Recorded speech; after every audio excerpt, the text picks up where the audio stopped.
Hello बच्चों, जे main 2024 का question है 9 अप्रैल फर्स्ट शिफ्ट का। Two persons pull a wire towards themselves, each person exerts force of 200 Newton on the wire.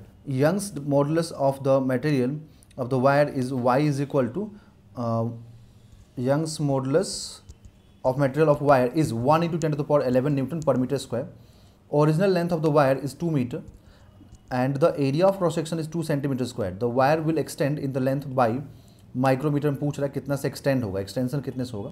देखिए suppose करें कि एक वायर है अपने पास, अभी मैं पर्सन की बात नहीं कर रहा हूँ, नॉर्मल बात कर रहा हूँ। यहाँ पर आपने क्या किया, एक ऐसा वायर को हैंग कर दिया, ठीक है, और वायर को हैंग करके आपने इधर से फोर्स लगा दिया एफ। इसका क्रॉस सेक्शनल एरिया मान लीजिए ए है, ठीक है। तो यहाँ जो यंग्स मॉडुलस डिफाइन होता है बच्चों, ये होता है stress upon longitudinal stress upon longitudinal strain होता है, ठीक है।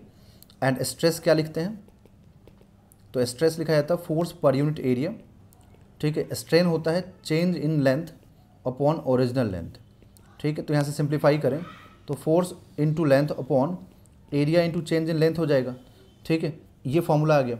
अब क्वेश्चन में जो बोला है ना उसको समझते हैं। क्वेश्चन बोला गया कि एक वायर है, इस वायर को एक पर्सन इधर से 200 न्यूटन लगा के पुल कर रहा है, दूसरा एक इधर से 200 न्यूटन लगा के पुल कर रहा है। तो आप इससे कंपैरिजन कीजिए तो आपको समझ में आएगा इस वाले वायर से। इधर आपने जितना फोर्स लगाया होगा, ठीक है, उतना ही फोर्स ये भी तो लगा के होल्ड किया होगा ना।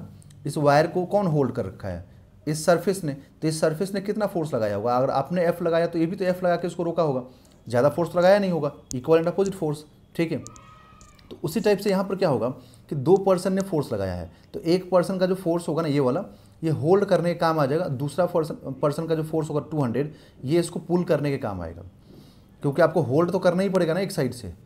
तो आपको जस्ट एज्यूम करना पड़ेगा कि दोनों पर्सन जो इक्वल एंड अपोजिट फोर्स लगा रहे हैं, इसमें से ये क्या करेगा, एक पर्सन का फोर्स होल्ड करने के काम आएगा, दूसरा पर्सन का फोर्स इसको एक्सटेंशन देने के काम आएगा, मतलब जो लेंथ में इंक्रीमेंट यहाँ पर होगा ना उसमें काम आएगा, ठीक है। तो सिर्फ आप फोर्स की जगह पर 200 ही पुट करेंगे।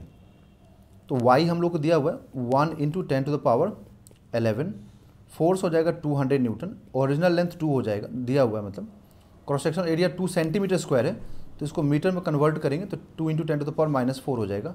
डेल्टा एल का वैल्यू आपसे पूछ रहा है, तो ये 2 0 कैंसिल, ठीक है, एक 2 से ये 2 कैंसिल हो जाएगा, तो यहाँ पर 10 टू द पावर 9 रिमेनिंग रहेगा, और इधर में 2 upon 10 to the power -4 into delta L, ठीक है। अब क्रॉस मल्टीप्लिकेशन कीजिए तो 10 to the power 9 into 10 to the power -4 into delta L is equal to 2, ठीक है।